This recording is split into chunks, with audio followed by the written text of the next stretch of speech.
Hola amigos, bienvenidos a otro episodio de la historia desconocida, un lugar para conocer, descubrir y cuestionar, un lugar para el libre pensamiento y la búsqueda de respuestas.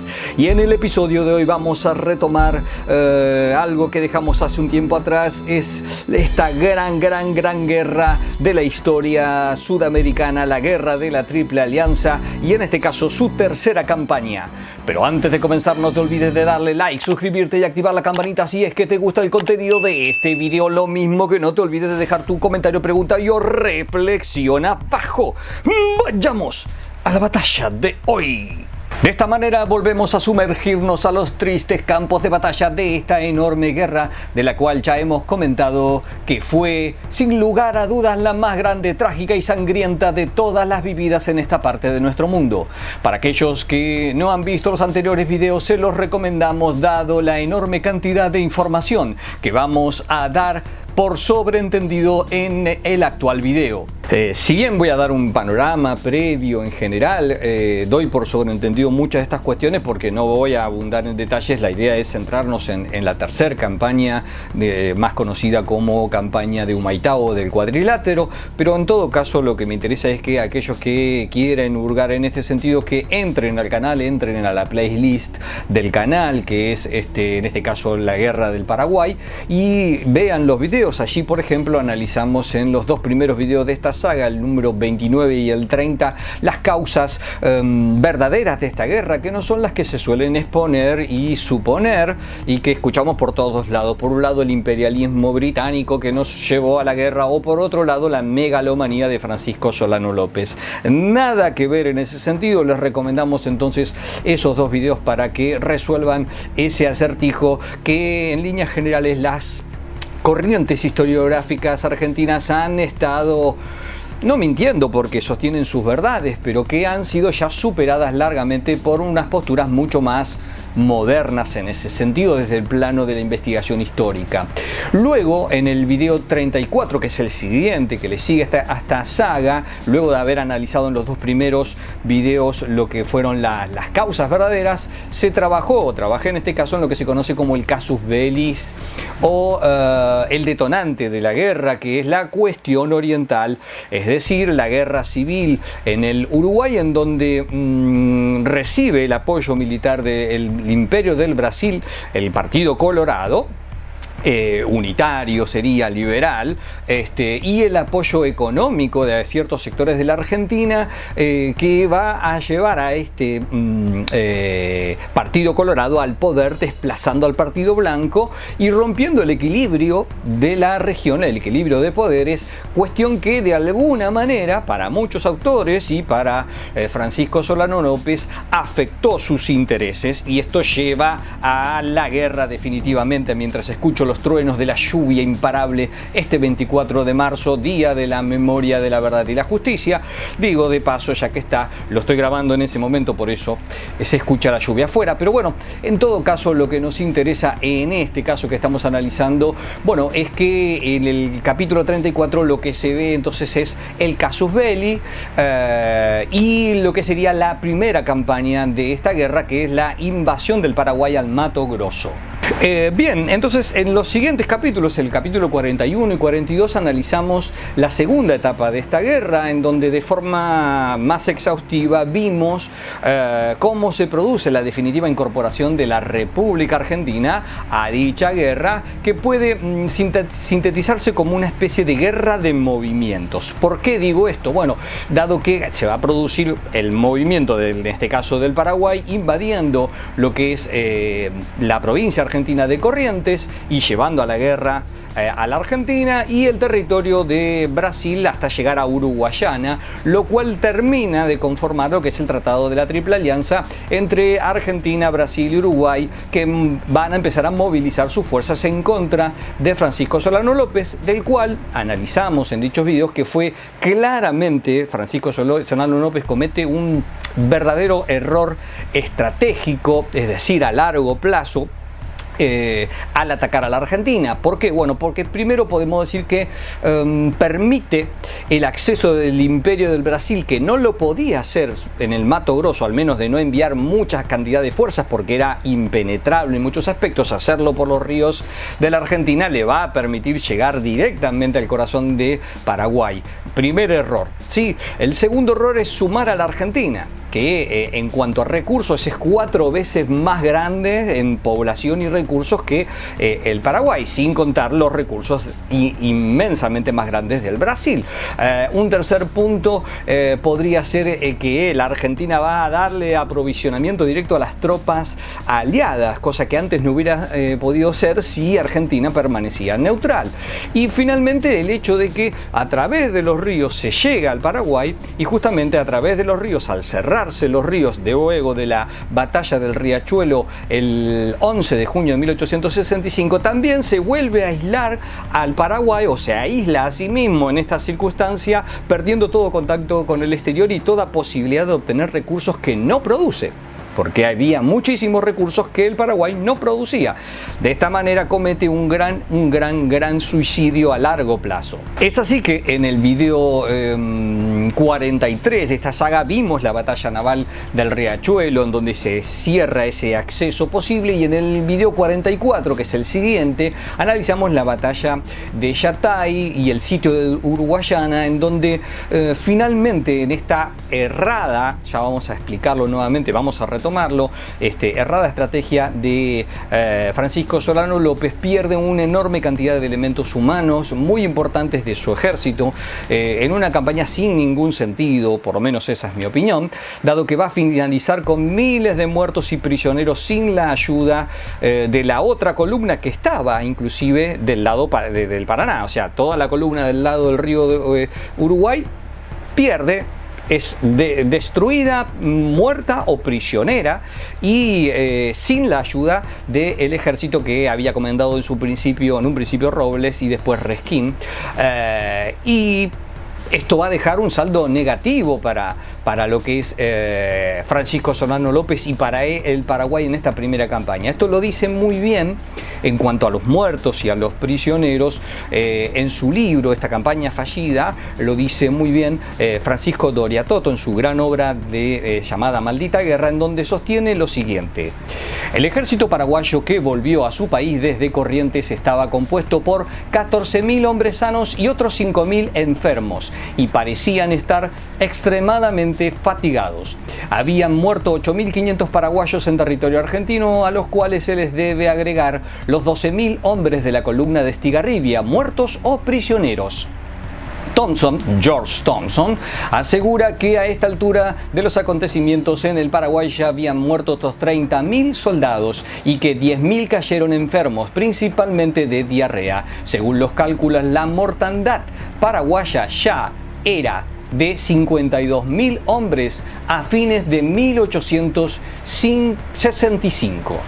Bueno, ahí vemos una cosa impresionante. Si tomamos los muertos finales, que después vamos a hacer un video cuando terminemos toda la saga en cuanto a los muertos, pero los cálculos estimativos dan arriba de 200.000, al menos la cuarta parte ya falleció el primer año de esta guerra, primer año total, porque había empezado a finales del 64, pero la guerra propiamente dicha es en el 65. Bueno, la cuarta parte de los muertos del Paraguay ya habían fallecido, y la gran mayoría no en los campos de batalla, Muchos murieron de enfermedades, de diarrea, disentería y de otras enfermedades que se estaban dando en la región, y de las heridas también, porque no había una asepsia militar en esa época, una sanidad militar correcta, todavía no estaba ni la penicilina, así que imagínense, muchos morían no en la batalla sino después. Pero una cosa que también analizamos en el video anterior para retomar esa saga es que decididamente este desacierto de Francisco Solano López no solamente le va a deparar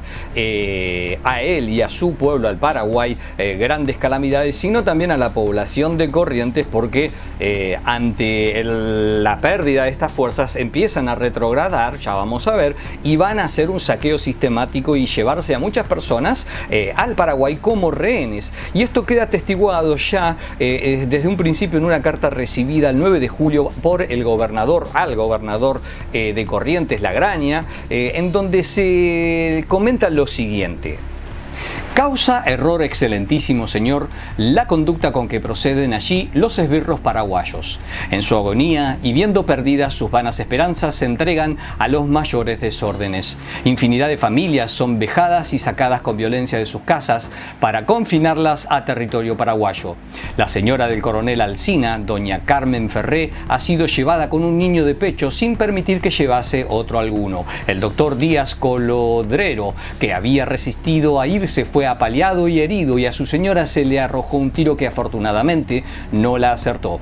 Ha quedado por empeño del doctor Derqui y familia para curarse. Han llevado a doña Encarnación Osuna, doña Jacoba Plaza de Cabral, doña Victoria Bar de Ceballos y a otros que no se saben. Al mismo tiempo han sido confinados al Paraguay los coroneles don Cayetano Virasoro y don Ulpiano Lovera, un señor Maciel, sargento mayor, y el doctor Alejo Ceballos padre. Muchos de todos esos, la gran mayoría, no van a volver. Y no son los únicos, está claro, estoy dando un ejemplo de estos rehenes que van a terminar muriendo tristemente prisioneros en el Paraguay. Pero, insisto, no son los únicos testimonios, hay otros testimonios que hay infinidad y no voy a abundar tanto en ellos porque no es la intención de este video, pero lo cierto es que también otro vecino, por ejemplo, de Caacatí, le escribe al gobernador reseñando y denunciando los saqueos de caballos y vacas que se estaban produciendo. Han saqueado todas las estancias de la costa del Paraná, dejándolas perfectamente limpias y poniéndole fuego a algunas de estas. Es así que Francisco Solano López le ordena al general Resquín, el reemplazo de el general Robles, que se lo había relevado de su mando y que después va a tener un fin bastante oscuro. Pero en todo caso se le ordena a Resquín el 3 de octubre que evacúe el territorio, levantándose todo el campamento que estaba en Santa Lucía, entre Bellavista y San Roque, en el interior, llevándose las baterías de las Cuevas, que estaban con su comandante Brugues, y la guarnición de Corrientes. Como vamos a ver entonces, no solamente es esto, también por un lado aliado podemos decir que las cosas no andaban tampoco tan fácilmente. Por un lado había una desaprobación del interior del país a la guerra en Argentina, que se puede ver, por ejemplo, en el nuevo desbande. Se había dado ya un desbande en julio en Basualdo y esto es en noviembre, se va a producir en noviembre del 65, de 1865, un segundo desbande de otro ejército entrerriano en Toledo, que va a dejar prácticamente a Urquiza fuera de la guerra, por lo menos en este aspecto. Después vamos a hablar en su momento de las ventas que hizo don Justo José de Urquiza, llenándose los bolsillos, en este caso, con la guerra del Paraguay. Pero como sea, también hay que señalar la desunión que existía de comando en las fuerzas aliadas, ya que por un lado estaban, como dijimos antes en los otros videos, la armada brasilera, la flota brasilera al mando de Tamandaré, separada del mando unificado de los ejércitos aliados que estaban bajo las órdenes de Mitre, de Bartolomé Mitre, el generalísimo, el comandante supremo. Bueno, la flota no respondía a Mitre, no estaba unida al comando de Mitre, era independiente, por lo tanto podía desobedecer, lo que vamos a ver que hubo muchos casos en este sentido, y sumado aparte a la desconfianza de la dirección argentina de los oficiales del ejército brasilero, que no tampoco veían a sus anteriores enemigos, ahora aliados circunstanciales, como verdaderos aliados. Había una desconfianza mutua que esto se va a reflejar en una cosa superior, suprema, que fue el escape final del ejército paraguayo de Corrientes nuevamente a su territorio. Uno dice, ¿cómo puede ser? Podría haberse arrinconado a esta gran fuerza enorme que todavía subsistía en territorio argentino y terminar de destruirlo para poder terminar inclusive con la guerra. Esta hubiera sido una posibilidad. Bueno, hay dos posibles causas o tres conclusiones a las cuales uno puede arribar de por qué se dejó escapar al ejército del Paraná, la columna al mando de Resquín, que pudo retornar a su país de origen. La primera de las causas podría ser que los comandantes de la flota no querían arriesgar a sus navíos río arriba, dado el calado de las embarcaciones de guerra brasileras preparadas para la navegación en alta mar y no para una navegación fluvial, para no encallar. Y la segunda, y más probable y terrible, es que el comando brasilero pretendía dejar vía libre de escape al ejército paraguayo para proseguir la guerra en territorio de aquel país en función de la destrucción total de aquellos. Y es que el Tratado de la Triple Alianza lo que sostenía es que la guerra no podía terminar hasta haber extirpado del poder a Francisco Solano López, al gobierno. Por lo tanto, la guerra iba a continuar. Y esto queda la inacción de la flota brasilera, que tenía ahora el dominio de los ríos tras la batalla del Riachuelo. Bueno, la inacción de la flota brasilera que era atestiguada en el libro de George Thompson, La Guerra del Paraguay, que dice lo siguiente: el día que los paraguayos empezaron a atravesar a Itaperú, 5 vapores de guerra brasileros llegaron casi a tiro del cañón de los vaporcitos que los pasaban. La gente que presenciaba esto daba por perdido al ejército, como era natural suponerlo, creyendo que los brasileros no permitirían de ningún modo que pasase el río y que pronto sería alcanzado y destruido por los ejércitos aliados. Sin embargo, los brasileros se contentaron con presenciar la operación y se retiraron sin disparar un solo tiro.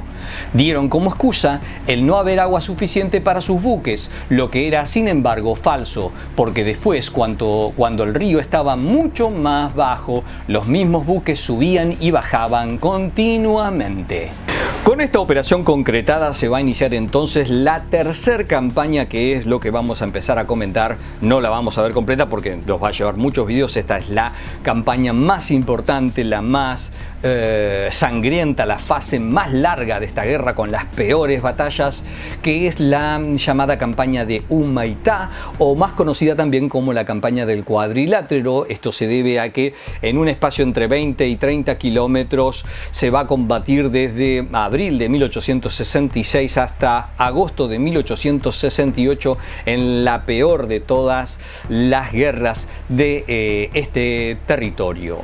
Pero volviendo, lo que me interesa como para cerrar el periodo anterior es que es interesante observar que varios son los autores que señalan el gran error que fue la campaña de Corrientes y de Uruguayana por parte de Francisco Solano López. En este caso, Doria Toto dice una cosa muy interesante.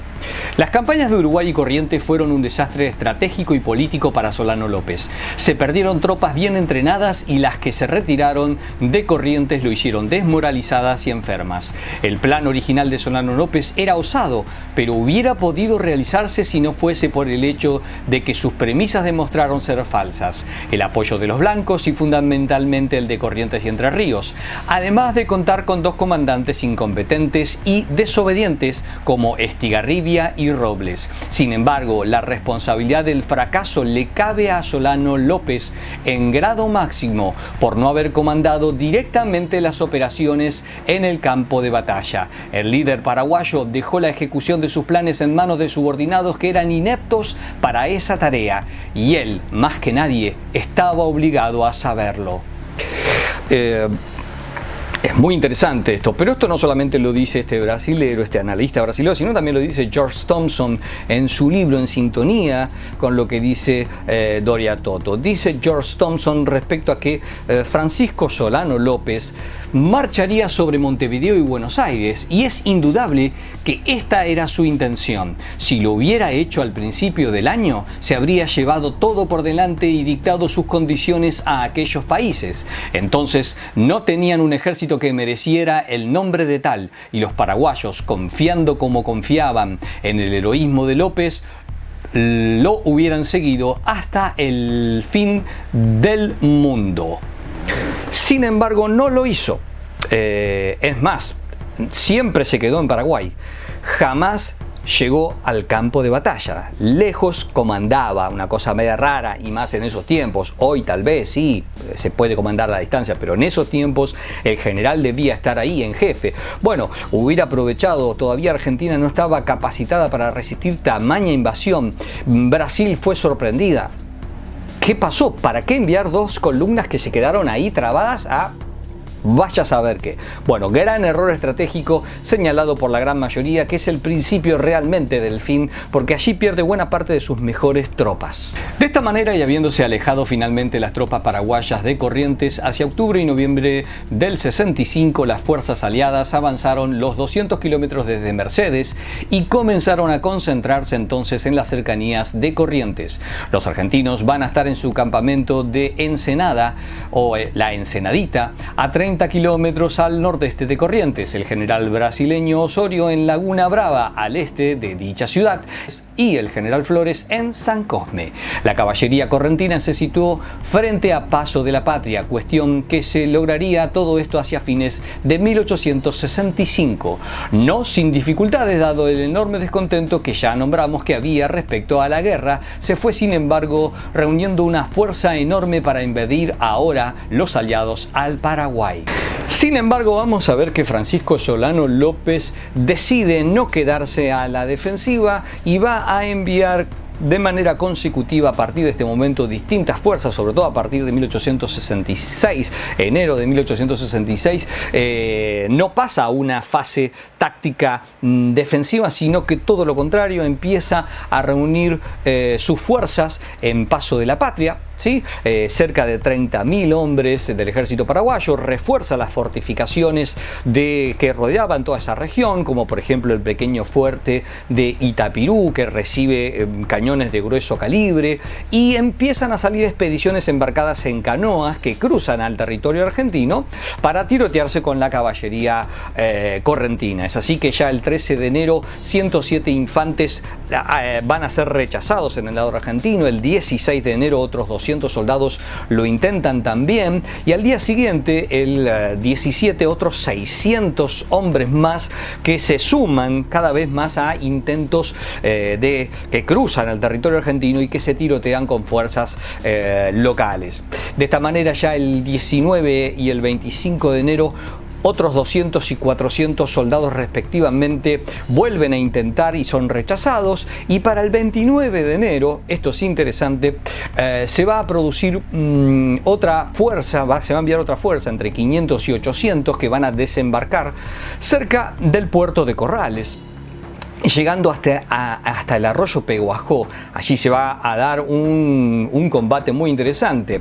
La idea es que estas fuerzas paraguayas cruzan entonces bajo lluvia torrencial el arroyo Peguajó para llegar al campamento de la caballería correntina, que estaba en ese entonces al sur del arroyo San Juan. Sin embargo, vamos a ver que van a ser detenidos por una fuerza del regimiento 6 de Saladas que se encontraba en vigilancia, retrocediendo toda esta tropa al otro lado del arroyo Peguajó.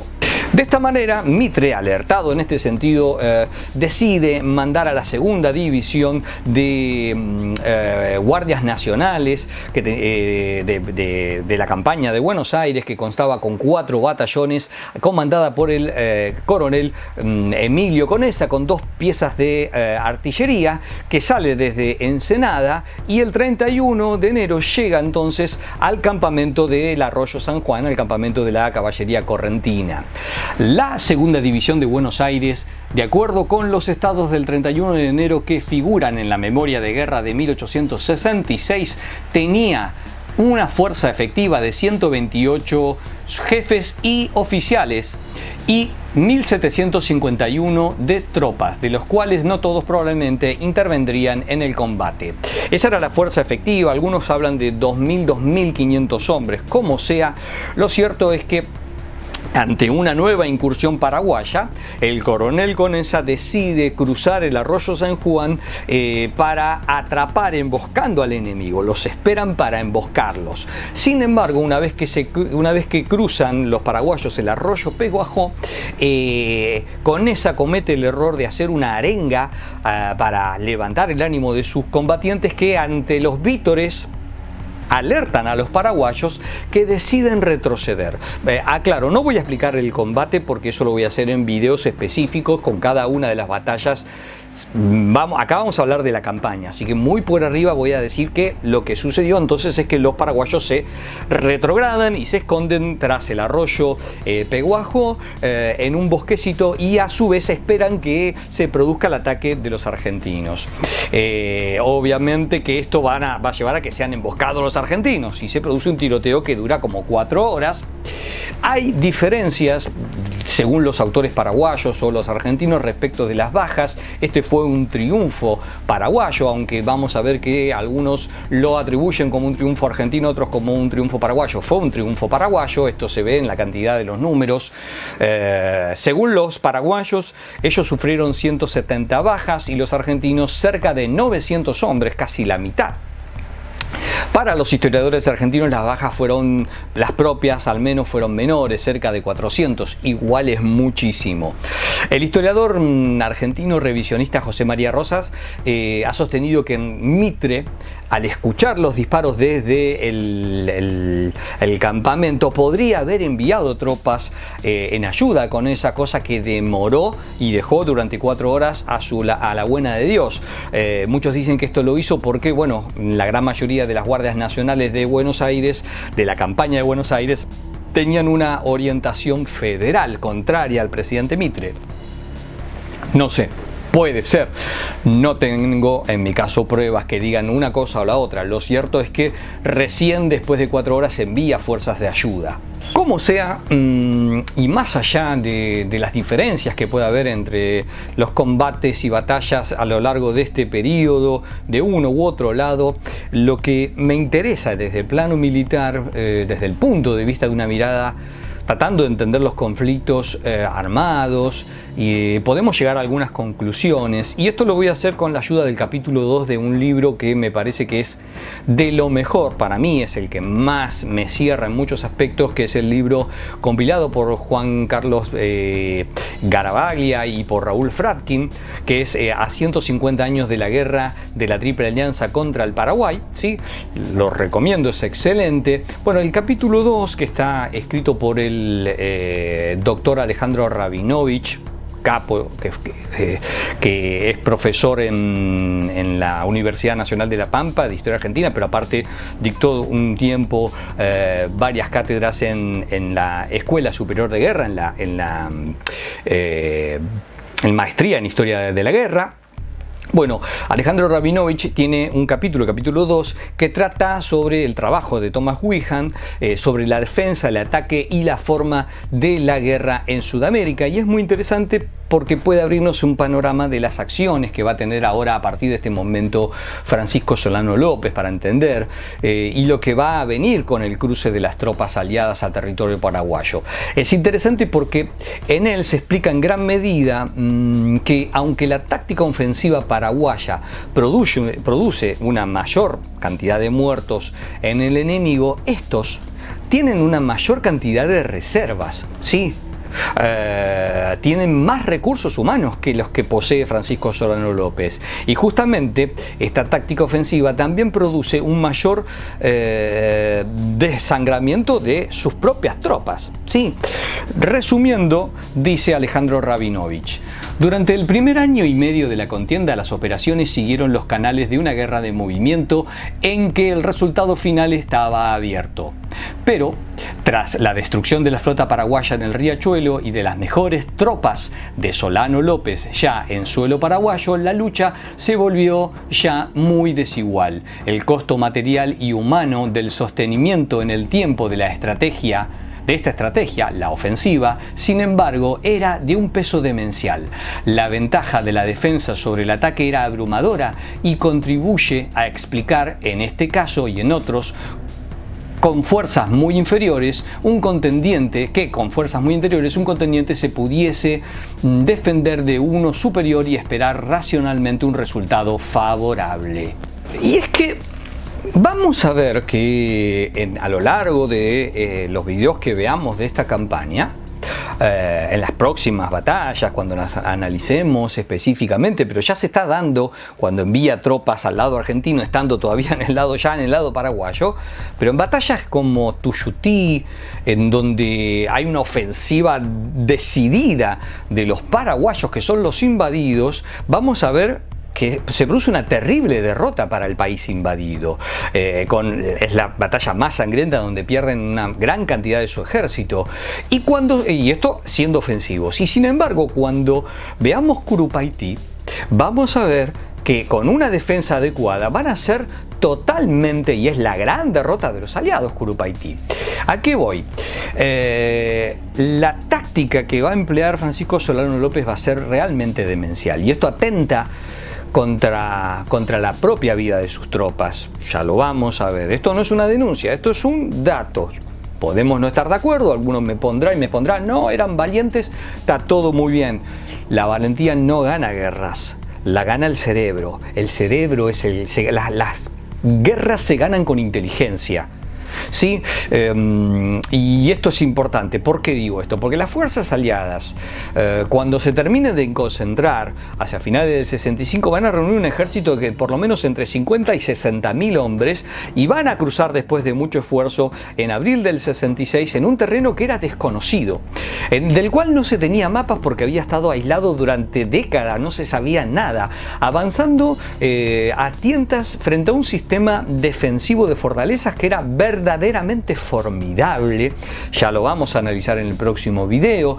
Y esta situación no fue aprovechada por los paraguayos como deberían haberla aprovechado, en una eficaz táctica de defensa, de desgaste contra los aliados, sino que todo lo contrario. Francisco Solano López intenta una victoria completa y decisiva en una sola batalla. Es demencial.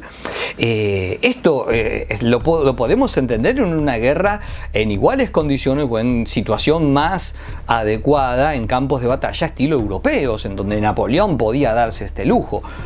Pero había un gran error, y era un enorme error, este intento de ofensiva permanente que va a desangrar a las mejores tropas del Paraguay. En principio ya había tenido una desangración enorme, un desangrado enorme al principio de la guerra, y vamos a ver que en el 66 va a perder a sus mejores tropas, y a partir de ahí no le va a quedar más que estar a la defensiva. Y fíjense que sin embargo va a haber 3 años más de guerra. Sí, esto es lo interesante, 3 o 4 años más de guerra, lo cual habla de que eso debería haber hecho en un principio. Pero bueno, como sea, más allá de perder sus fuerzas y malgastar vidas, todo esto lo veremos en el próximo, o lo empezaremos a ver en el próximo video y en los próximos episodios de La Historia Desconocida. Con esto terminamos este episodio, este primer episodio de la tercera campaña del Cuadrilátero. Así que amigos, me despido. ¡Hasta la próxima batalla!